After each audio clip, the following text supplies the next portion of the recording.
अपनी ऊंची लेवल से करनी चाहिए। शरीर की बात, मन की बात, दुनिया की बात, बेटे की बात, बेटी की बात, ये सब बातें इस क्लास के लिए शोभायमान नहीं देती है। पहले तुम इस क्लास के लायक बनो। ये जो ब्रह्म ज्ञान है दादा का, हमको लगता है कि तुम सब मंदिर टिकाणे घूम के आए हैं ना, जादू जंतर मंतर तंत्र इन सब के, तो तुम लोगों के संस्कार ऐसे ही हो गए हैं।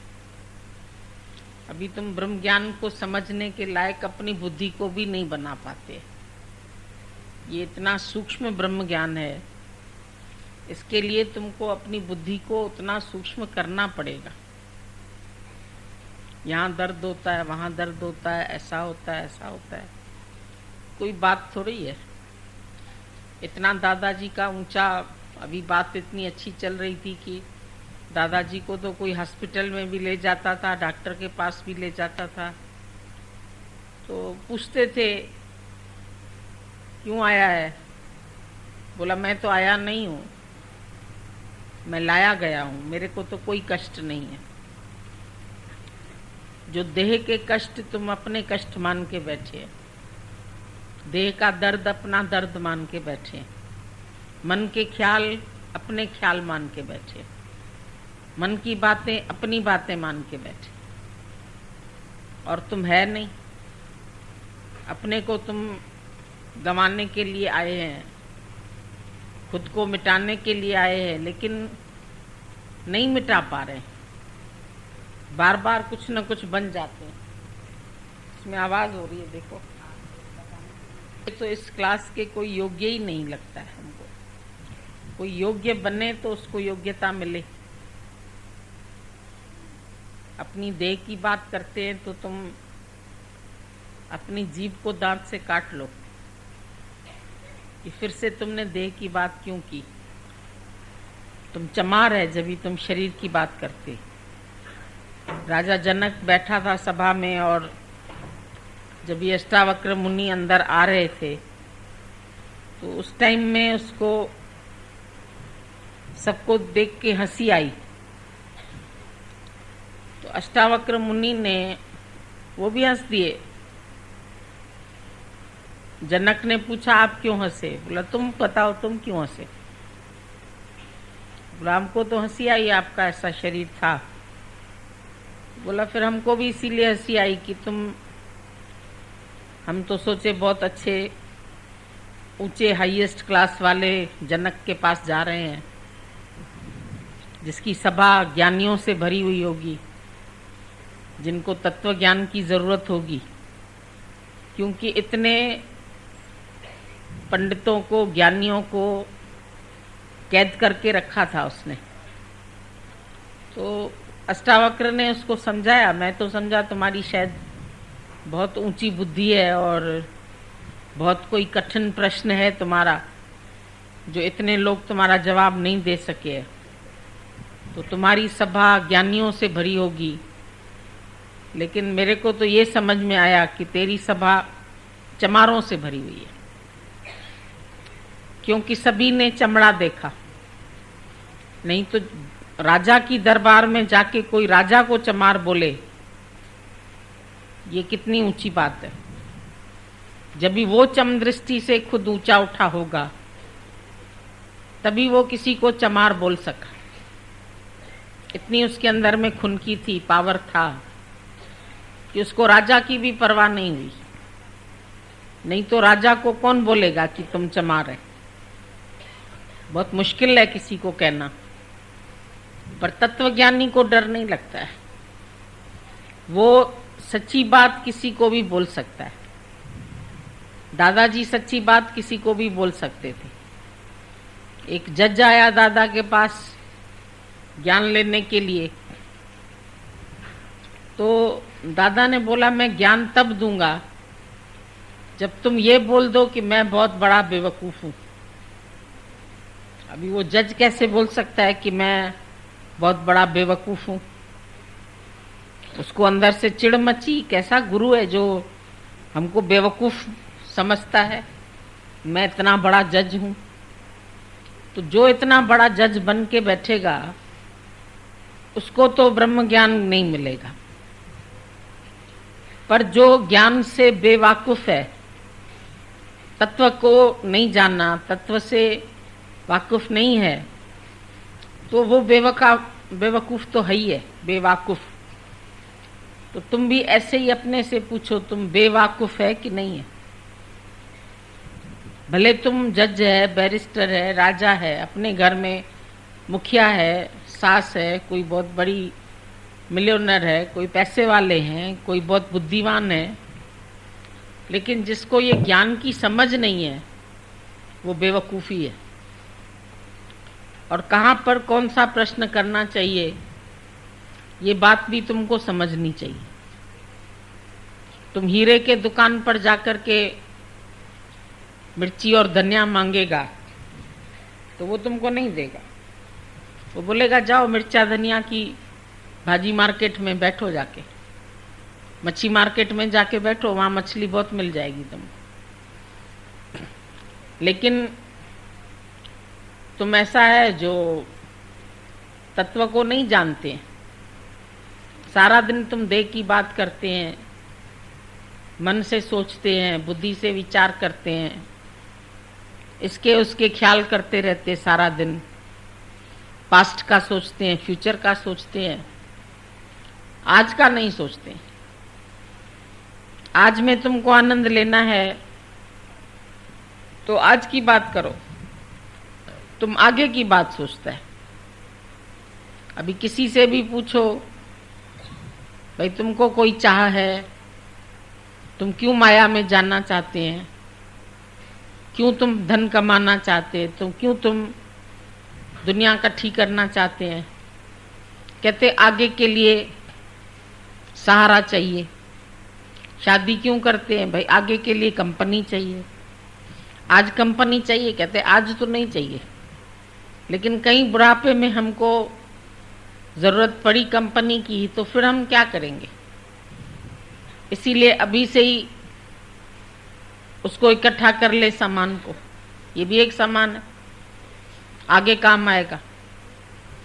और आगे कोई काम नहीं आता है, नहीं पति काम आता है, नहीं पत्नी काम आती है, नहीं पुत्र काम आता है, नहीं माँ काम आती है, नहीं बाप काम आता है।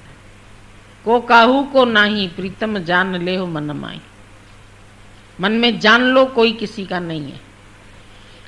जो तुम आगे की सोच के चलते हो, आगे ये काम आएगा, आगे ये काम आएगा।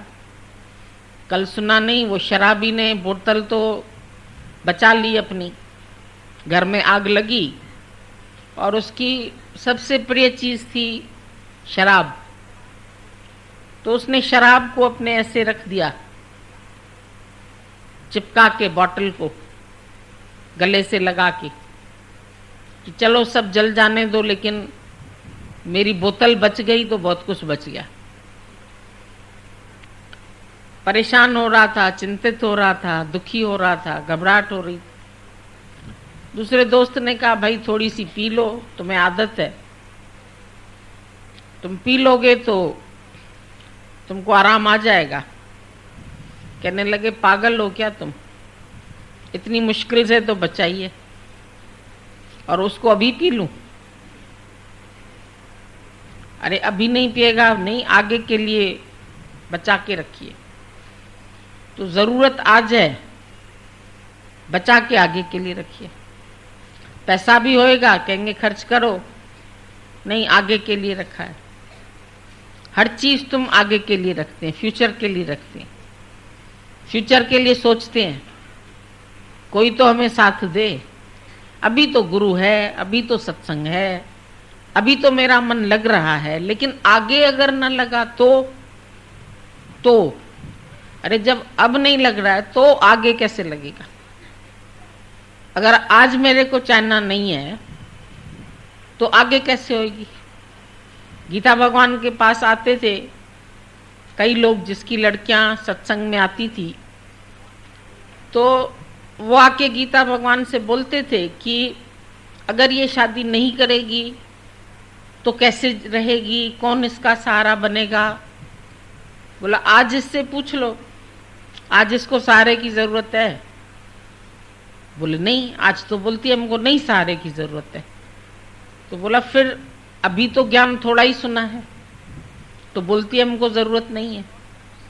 फिर आगे तो और ज्ञान पक्का होगा इसको, और ज्ञान में दृढ़ता आएगी। दिनों दिन जितना सुनेंगे उतनी अपनी आत्मिक दृढ़ता बढ़ेगी। तो फिर क्यों जरूरत पड़ेगी, जब आज कम ज्ञान सुन के इसको किसी की जरूरत नहीं है, तो आगे अधिक ज्ञान सुन के फिर कैसे जरूरत रहेगी। और अगर जरूरत होगी तो किसी बेवकूफ को फजीदियों की कमी तो है नहीं। तुम बेवकूफ बनो, तुम्हारी फजीदी हो ही जाएगी। तुम बेवकूफ बनेंगे तो कोई ना कोई तुमको ऐसी मिल जाएगी जो तुमको साथ दे दे। 50 साल में भी मिल जाती है, 60 साल में भी मिल जाती है। ऐसी लड़कियां बहुत है, जब जरूरत पड़ेगी तो मिल जाएगी। ऐसे लड़के भी बहुत बैठे हैं कुंवारे। अभी भी किसी ने मेरे को बोला एक लड़का 60 साल का हो गया है और कुंवारा बैठा है। नहीं, आप सच कह रहे हैं हम ये। उसने शादी नहीं की है, लेकिन उसको तमन्ना बहुत है शादी की, मिली ही नहीं, इतने दिन से ढूंढा उसने।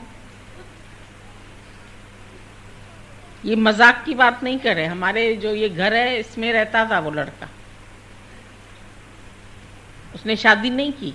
पहले सुना उसने ज्ञान, उसको ज्ञान का नशा था। फिर उसको लगा नहीं, मेरे को गृहस्थी लाइफ बनानी है, मैं कर लूं शादी। 30-35 साल का हो गया था तो नहीं मिली, आज दिन तक नहीं मिली। अभी वो 60 साल का हो चुका है, 60-62 का। फिर भी मिलता है किसी सत्संगी को तो कहता है तुम्हारे पास अगर कोई लड़की हो तो मेरे को बता देना। अभी हंसी आती है ना, ये फजीदी होती है। तो जब तुम बड़े होके अगर चाहेंगे शादी करना तो फजीदी तो होगी। ऐसा नहीं है कि फजीदी तुमको नहीं मिलेगी, सब तुम्हारे ऊपर हंसेंगे। अरे इतना ज्ञान सुना इसने, पहले तो ऐसे बोलते थे, पहले तो ऐसे बोलते थे, नहीं करेंगे नहीं करेंगे, ऐसा करेंगे। अब इसको देखो, इच्छा हो गई ना। तो अपनी इज्जत अपने हाथ में रखो। ऐसा नहीं तुम्हारी कोई इज्जत उतार दे। अगर ज्ञान ले रहे हो तो ठक ठोक के लो ज्ञान।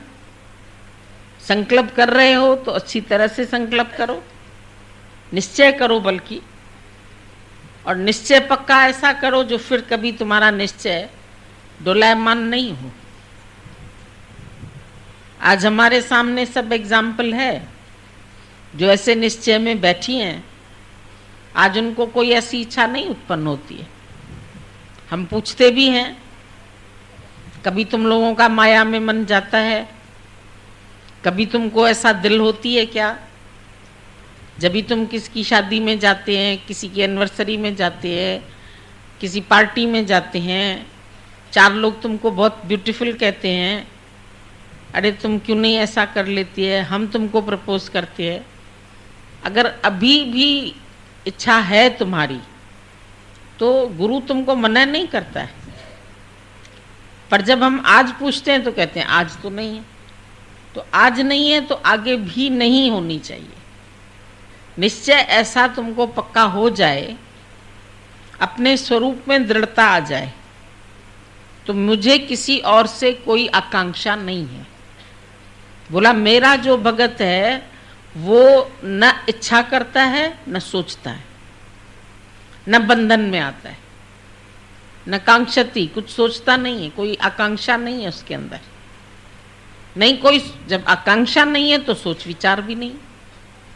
अगर मुझे कोई चाह है तभी तो मेरे को अंदर में कोई विचार चलते हैं, और जब चाह नहीं है तो विचार भी नहीं चलते। चाह चमारी चिड़ियत नीचनते नीच, तू तो पूर्ण ब्रह्म है अगर चाह न होती बीच। अगर तुम्हारे बीच में चाहना नहीं है तो तुम्हारे को तो कोई जरूरत नहीं है, शहंशाह है तुम। चाह तुमको फकीर बनाती है, चाह तुमको गरीब बनाती है, चाह तुमको दर दर का भिखारी बनाती है। तो गुरु तुमको बोलता है अभी अपने अंदर में साफ कर हिजरे दिल को, अपने हृदय को साफ करो, अपने पर प्रीतम को दिल में बिठाने के लिए अपना दिल सब चाहनाओं से खाली करो, दिल को साफ करो, गैरों का ख्याल हटाओ अपनों के बैठने के लिए। अभी मेरे कमरे में गैर लोग बैठे हो तो अपने कहाँ बैठेंगे? अभी तुम्हारे 4 मेहमान आ जाएंगे तो तुम बोलेगी ये जाएं तो फिर हम लोग आराम से सोएं। वो बैठे ही रहेंगे तो तुम कैसे सोएंगे?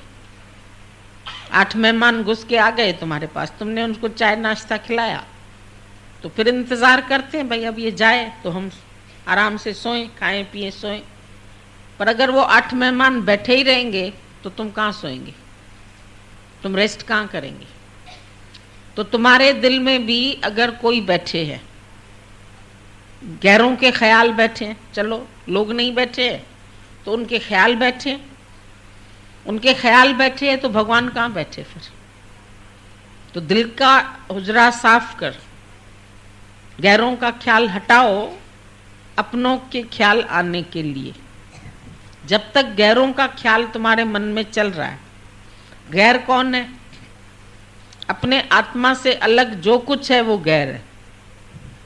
अपने आत्म स्वरूप से अलग जो कोई भी ख्याल है तुम्हारे पास, वो सब ख्याल गैरों का है। तुमसे जो अलग है उनका तुम ख्याल कर रहे हैं। अपना क्या ख्याल करना है तुम्हें? अपना क्या चिंता करनी है? अपने लिए क्या सोचना है? याद आ रही है, किसी की आ रही है, किसी की याद आ रही है, कोई याद आ रहा है, कौन है वो? उससे क्या मिलना है तुम्हें? रिश्तेदार की याद आ रही है, आदमी की याद आ रही है, बेटे की याद आ रही है, अपने प्रेमी की याद आ रही है। याद आ रही है तो क्या करोगे? चाहिए? पूछो अपने से। अगर याद कर रहे हो तो पूछ लो अपने से, चाहिए तुम्हें? चाहिए तो आज भी चले जाओ। हमारे सत्संग की एक सबसे बड़ी बढ़ाई यही है कि हम कभी भी तुमको किसी बात के लिए जबरदस्ती नहीं करेंगे।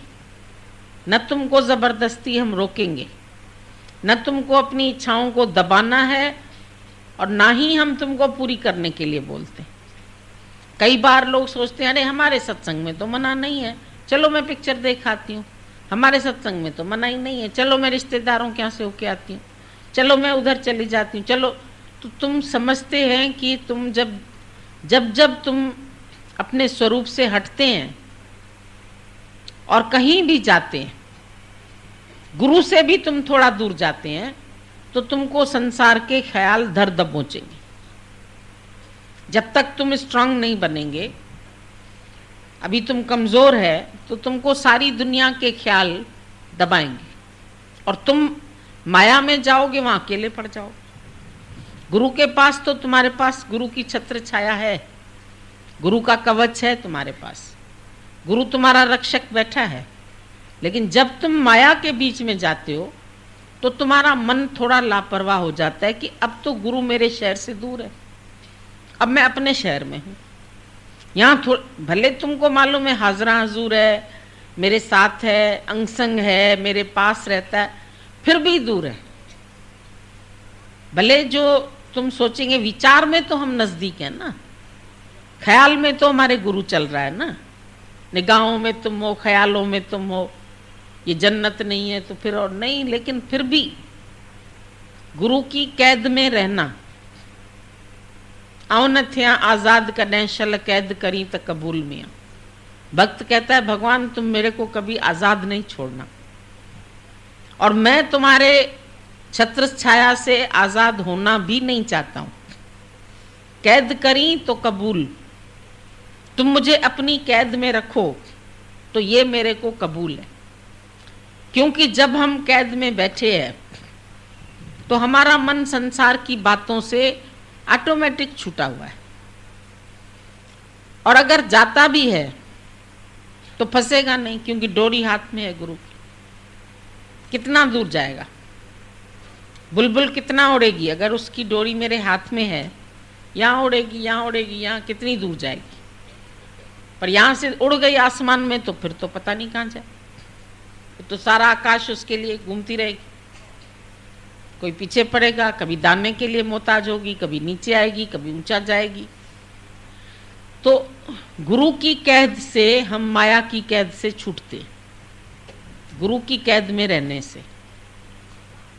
और गुरु की कैद में मजा आए, जबरदस्ती नहीं।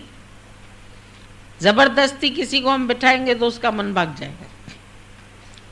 पर ऐसा खुशी से ख्वाब हो जाए कि अब मेरे को तुम्हारे दर के सिवाय दूसरा दर नहीं भाता, दूसरा दर मेरे को अच्छा नहीं लगता है, हमारा जानने का भी दिल नहीं करता है। तुम बोलते नहीं, थोड़ा थोड़ा माया, थोड़ा थोड़ा भगवान। पर हम कहते नहीं, हमारी शर्त दूसरी है, या भगवान या माया, या तो नमक खा लो या तो चीनी खा लो। तुम जाते हैं, पहले आता है लोनावाला, फिर आता है खंडाला।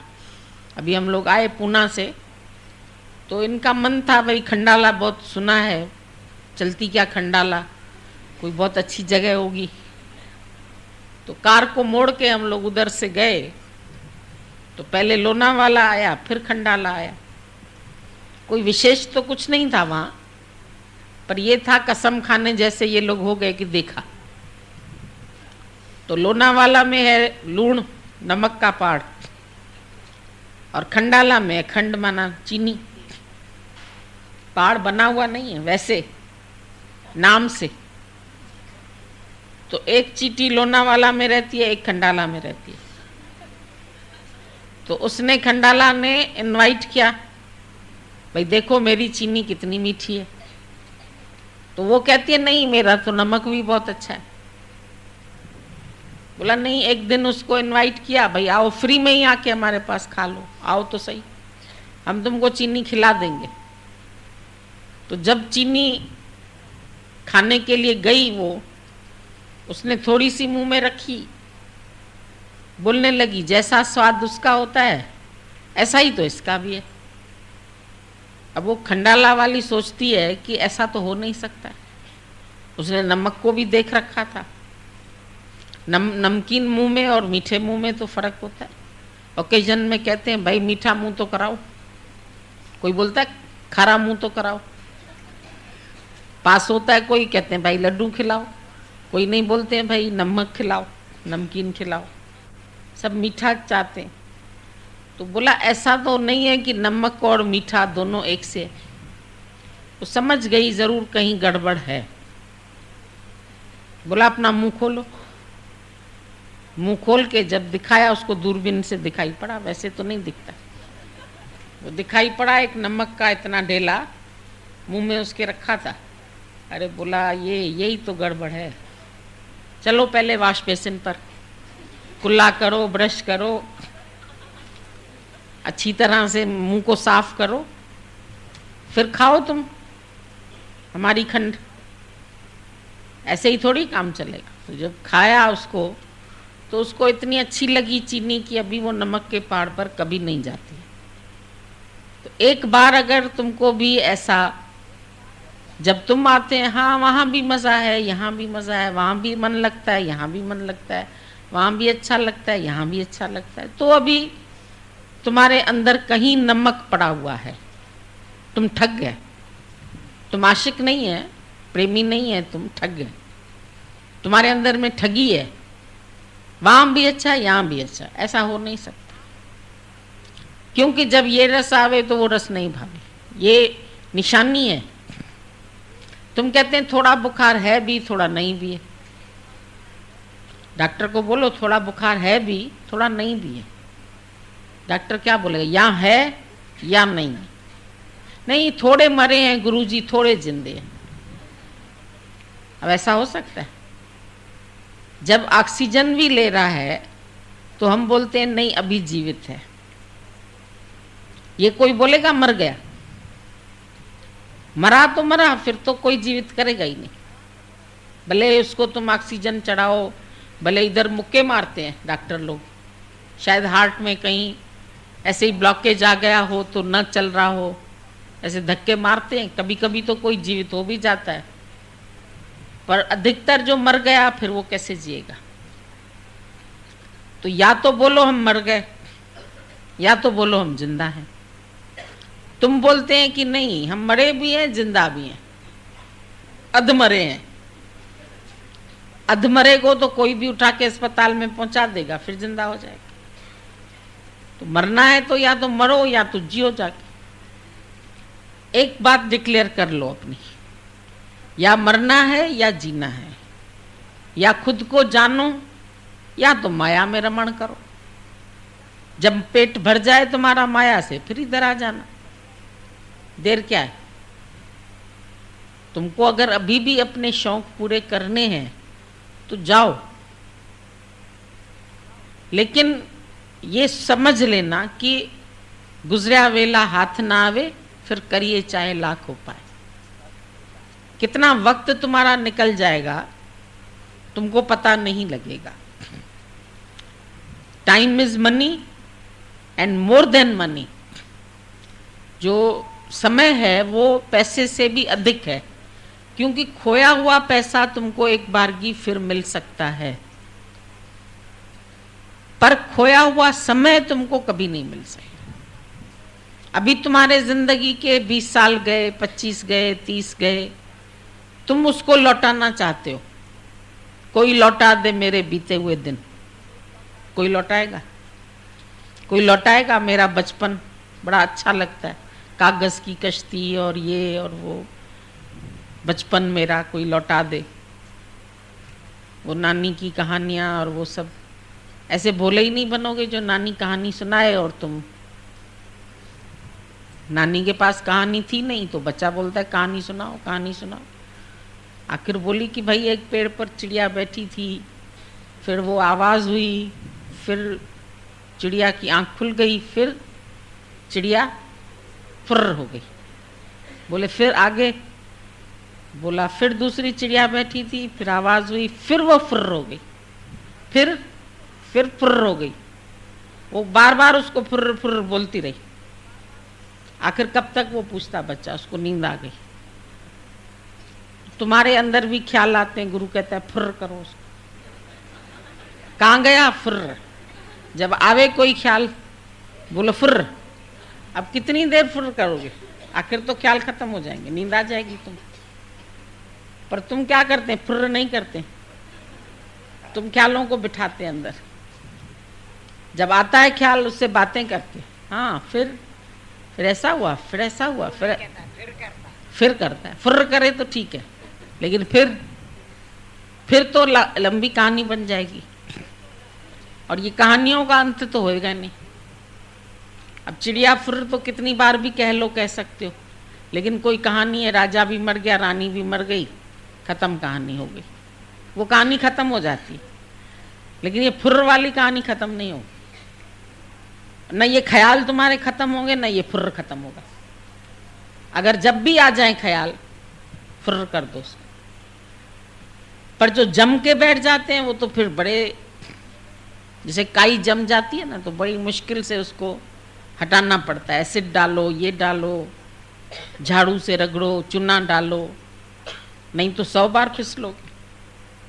मन कितना फिसलता है, कितना फिसलाता है तुमको, कितना तुमको तंग करता है।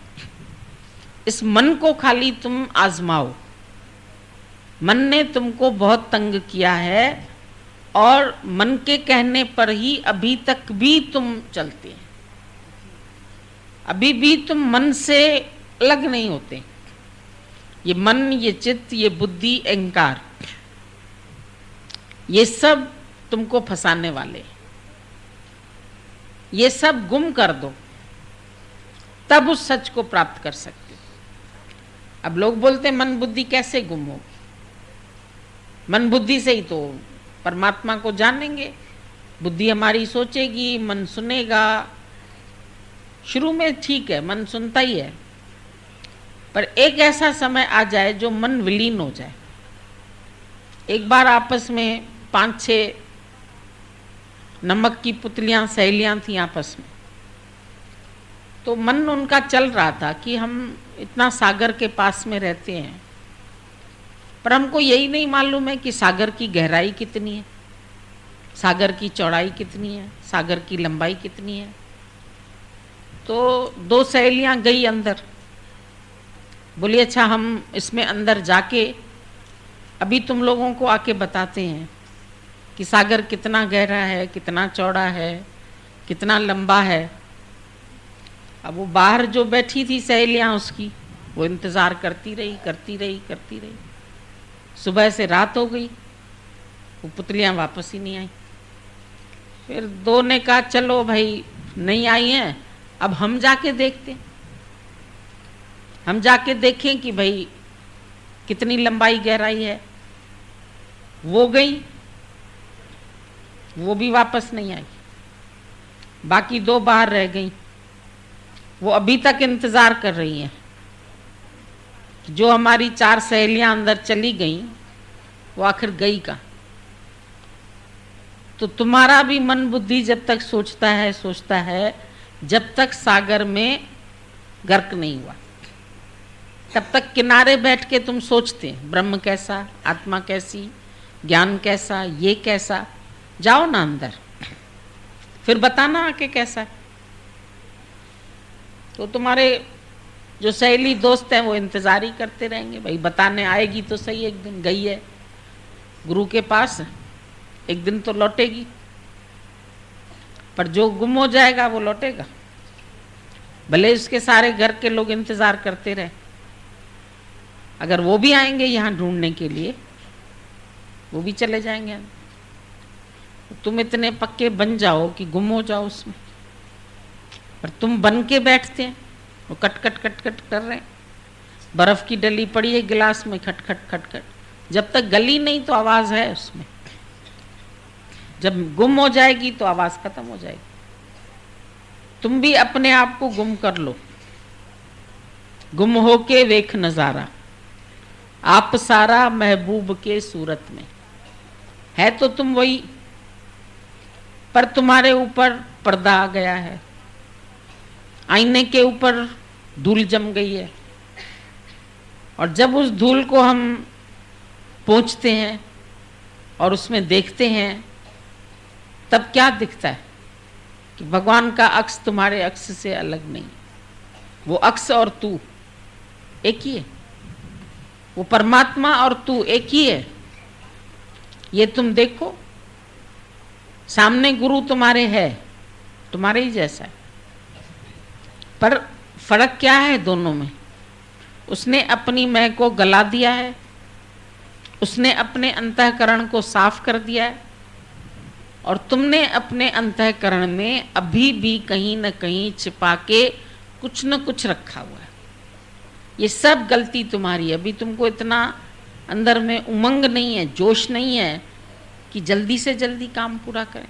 पता नहीं कल शरीर रहता है या नहीं रहता है।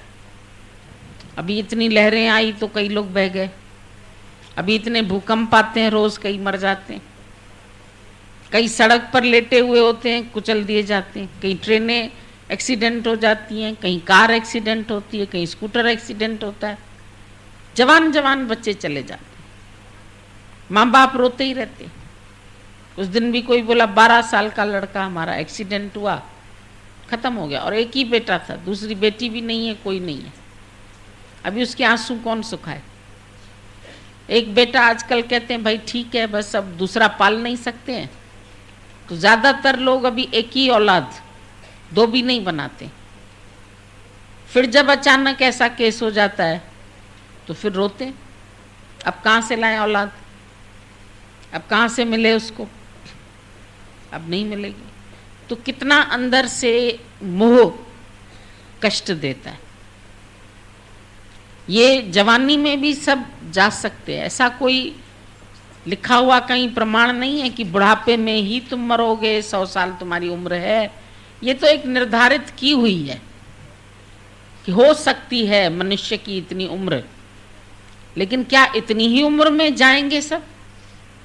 ऐसा कुछ जरूरी तो नहीं। जितने भी शमशान में गए हैं जाके पूछ के आओ आज भाई कितनी कितनी एज वाले गए। कोई 60 वाला गया होगा, कोई 50 वाला गया होगा, कोई 70 वाला गया होगा, कोई 40 वाला गया होगा, कोई 10-12 साल वाला भी गया होगा। जाके शमशान में पूछ के आओ। कोई सभी 100 साल तक तो आजकल कोई विरला ही पहुंचता है। हजारों लाखों में एक हमको बुढ़िया मिली, बोली 102 साल के, बेंगलोर में, हम उसको देख के आए। तो कोई ऐसा, तो सब ताज्जुब, हाँ 102 साल, हाँ मतलब अब ये ताज्जुब की बात है। पहले 100 साल नहीं, पहले तो हजारों साल कोई जीता था, लेकिन अभी तो हजारों साल तो किसकी उम्र है ही नहीं। जो तुम बैठ के इंतजार करो हम हजारों वर्ष तप करेंगे तो भगवान मिलेगा, ये करें, अब तो तुम्हारे लिए इजी कर दिया है सब चीज। साबुन तो इजी यूज करते हो, पर ज्ञान भी इजी है। सरल करके इसको उठाओ और जल्दी से जल्दी अपना एक निर्णय ले लो। तुम लोग डिसीजन लेने में बहुत देर करते थे, डिस्कस करते रहते, जो मिलेगा तुमसे वो डिस्कस करेगा, ऐसे थोड़ी काम चलेगा, ऐसे थोड़ी काम चलेगा। फिर तुम भी बैठ के उसी से बहस से कुछ नहीं मिलेगा। जो डिस्कस करे वहां से उठ जाओ, उनके साथ मत बैठो, अपना डिसीजन ले लो। जो अपना डिसीजन ले लेगा उसको कभी दुनिया में पश्चाताप नहीं करना पड़ेगा। और जो दूसरों के कहने से चलता रहेगा वो रोता रहेगा, मैंने क्यों इसका माना, मैंने क्यों उसका माना, मुझे नहीं मानना चाहिए था, मुझे ऐसे नहीं करना चाहिए था।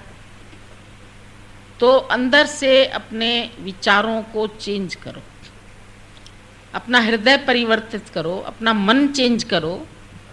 मन को मोड़ना पड़ता है, थोड़ी सी मेहनत लगती है, पर सामने तुम्हारे प्रत्यक्ष एग्जाम्पल गुरु देता है। देखो तुम संसार में क्या है, यहाँ क्या है। दादा ने तुमको अनुभव करके बताया कि हमने अपने जीवन के 40 साल माया को दिए और हमको क्या मिला, और 40 साल सतगुरु के पास आ गए, उससे मेलाप हो गया हमारा। तो अभी जीवन कैसा है? ज्ञानियों का जीवन भी तुम्हारे सामने है और अज्ञानियों का तो घर में देख ही रहे। सबको दिख रहा है रोज क्या मिल रहा है सबको। इतने सारे काम किए भी फिर आखिर मिला न जे रब, और सब मिला तो क्या हुआ। दुनिया में दिल का मतलब पूरा हुआ तो क्या हुआ, रब नहीं मिला। कोशिशें करते रहे, मन चलवाते रहे, सब बातें होती रही, पर आनंद नहीं है, शांति नहीं है। किसी को भी माया से लेके आओ और बोलो ये माया में रह के खुश है, प्रसन्न चित्त रहता है। अपनी फैमिली से ही ढूंढ के आओ, है कोई प्रसन्न, है कोई आनंद में? फिर तुमको क्यों लगता है ऐसा कि हम आगे आनंद में हो जाएंगे? फिर क्या समझते हैं, थोड़ा एक मन जो है ना वो माया का पक्ष भी लेता है। कैसे लेता है? अब तो हमें ज्ञान है ना, अब ज्ञान सहित अगर हम माया में जाएंगे तो हमको फिर माया कुछ नहीं करेगी। ये मूर्ख बनाता है मन, ये भी उसकी एक चालाकी होती है। जैसे तुम उसके फंदे में चले जाओ और फिर जाके धक्के खाओ, फिर 84 की चक्की में तुमको डाल देगा। अब तो हमारे पास ज्ञान है ना, तो ज्ञान है तो क्या हुआ, ज्ञान है तो अज्ञान भी है। अभी अज्ञान पूरा थोड़ी निकला है तुम्हारा, अज्ञान को निकलने में भी बहुत समय लग जाता है। जहाँ ज्ञान है वहाँ अज्ञान भी है, पर जहाँ केवल तत्व बच जाए, तू अपना स्वरूप जान ले और बाकी सब छूट जाए। एक न एक दिन तो छूटनी है ही, तो अभी से ही छोड़ के देखो, अभी से ही मिट के देखो, अभी से ही मन को नो करके देखो, गुरु को यस करके देखो। या तो गुरु के वचन पर चलो या तो मन की बातों को मानो।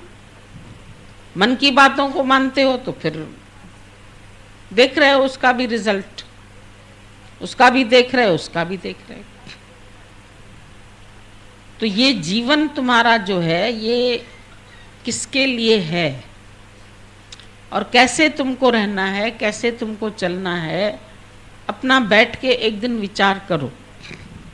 भले एक दिन मन को देखो, समझो और निर्णय लो। एक नहीं लेंगे निर्णय तो फिर धक्के खाते ही रहोगे, फिर दोबारा आएंगे, फिर तिबारा आएंगे, फिर चौबारा आएंगे। कौन जाने कल की खबर नहीं पल की। दादा ने बोला लख नालत उस जीव को जो दमदा करे वैसा। लाखों नालत है उसके ऊपर जो दम का विश्वास रखता है। अब मिलेगा सुख, अब मिलेगा सुख, अब मिलेगा सुख। कहाँ मिलता है? सारी जिंदगी आशाओं में बीत जाती है, उम्मीदों में बीत जाती है और उम्मीद से नाव में धो जाते हैं। जाते हैं दुनिया से तो सब खाली हाथ। पैदा होते हैं रोते हुए, जीते हैं शिकायत करके और मरते हैं निराश। एक ज्ञानी दुनिया से जाता है तो मुस्कुराता हुआ। उसका जीवन जो है वो सरल है, सहज है और अंदर से शुद्ध है, प्योर। अपना ये तन भी पाक पवित्र रखो। इस तन पर भी किसी का अधिकार नहीं है। जो तुम तन पर भी, अच्छा ठीक है, तन तो संबंधियों को देना है, गुरु को तो खाली मन ही चाहिए ना। ये किसने कहा तुमसे? जब जनक से फीस मांगी तो तन मन धन तीनों ही मांग लिया था। तुम्हारा तन भी गुरु के इशारे से चले, मन भी, धन भी। कहाँ खर्च करना है, कहाँ नहीं करना है। माया में तुम्हारे पास खर्चा करने के लिए बहुत आ जाता है पैसा, बड़े प्रसन्न होते हो। और जहाँ भगवान के लिए जरूरत है वहाँ बोलते नहीं हमारे पास है ही नहीं कुछ, उधर खाली हाथ दिखाते। तो इसको पहचान लो। मन तुम्हारा जो है उसको जानो, पहचानो और समझो बात को। ज्ञान के लिए इतना उमंग हो, इतना जोश हो। दादाजी को कितना जोश था। उसने कैसे, गुरु का इतना साथ भी नहीं मिला उसको, फिर भी उसने अपना निर्णय खुद लिया। खुद ही अपना जीवन जो बचा हुआ था वो परमात्मा के लेखे लगाया। अपने जीवन में ब्रह्मचर्य व्रत, जिस दिन से गुरु मिल गया उसी दिन से उसने विषय वासना का विचार छोड़ दिया। उसी दिन से उसने अपने आप को असंग कर लिया सब बात से। Unattached, disinterested, unconcern. तुम्हारा घर वालों से वास्ता भी क्या है? दादा ने कोई वास्ता नहीं रखा। तुम वास्ता रखते हैं, फिर बातें करते हैं, फिर आते हैं, फिर जाते हैं। बड़ा लंबा कर दिया है तुमने ज्ञान को। इतना लंबा वाद विवाद हो गया है तुम्हारा, जो स्थिरता नहीं आती है। चाहिए सबको स्थिरता। सब बोलते हैं मन की स्थिरता चाहिए, मन की शांति चाहिए, फिर समाधि से मिलेगी, ध्यान से मिलेगी, योगा से मिलेगी, कि इससे मिलेगी। नहीं मिलेगी किसी से। जब तक विचार जगत को सत मान रहे हो तब तक चाहे कितनी समाधियां लगाओ, समाधि पर समाधि लाख तू करता रहे, जब तक न मिटेगी वासना बंधन न तेरा जाएगा। वासना पड़ी है अंदर, चाहे ना पड़ी है तो बंधन भी है। जब तक न जाएगी तुम्हारी इच्छा, जब तक वासना नहीं मिटेगी तब तक आनंद भी नहीं आएगा। और आनंद आने के लिए एक मन को एकाग्रचित करना पड़ता है। एकाग्रता बहुत जरूरी है। जहां जहां हे अर्जुन तुम्हारा मन जाता है उसको लौटा के फिर मेरे स्वरूप में लगा दो। मैं इतना बड़ा हूं, हर जगह मैं हूं। पर्वत में भी हूं, पशुओं में, पक्षियों में, सब। जहां तक तुम्हारी दृष्टि जाती है, जहां तक सृष्टि फैली है, सर्वमम रूप। तुम आज नहीं पहचानते हैं, अर्जुन ने भी नहीं पहचाना। रोया, हाथ जोड़ा, माफी मांगी, भगवान मैंने तुमको नहीं पहचाना, मैं तुमको साधारण ही समझता रहा। तभी कभी कभी हे सखा करके बोला, कभी कुछ बोला, कभी अवज्ञा कर ली, मेरा दोष था। तो जैसे दोस्त अपने दोस्त को क्षमा कर देता है, ऐसे भगवान तुम भी मेरे को माफ कर दो। ऐसा उसने माफी मांगी, क्योंकि गुरु को जब साधारण समझते हैं तो फिर गुरु की बात भी सब साधारण लगती है। जब भगवान समझते हैं तब उसकी बात हमको पता चलता है कि यही बात मेरे काम की है, और बात मेरे काम की नहीं। पर कभी तुम मनुष्य देखते हैं, कभी कभी भगवान देखते हैं। वो भी आशा उम्मीदें जब तुम्हारी पूरी होती हैं, हाँ भाई भगवान है, अच्छा ज्ञान देता है, अच्छा फिर है भगवान। तुम कौन है? वो तो तुमको भगवान बनाना चाहता है। तुम आए हैं यहाँ, तुम अपनी पहचान करना, दूसरे की पहचान क्यों करता है? अपना रूप पहचान, समझ मन दर्शन, यही भगवान। आशिकी इतनी सस्ती नहीं है, तुम जो सस्ती आशिकी समझ के बैठे। संसार से इश्क हो जाता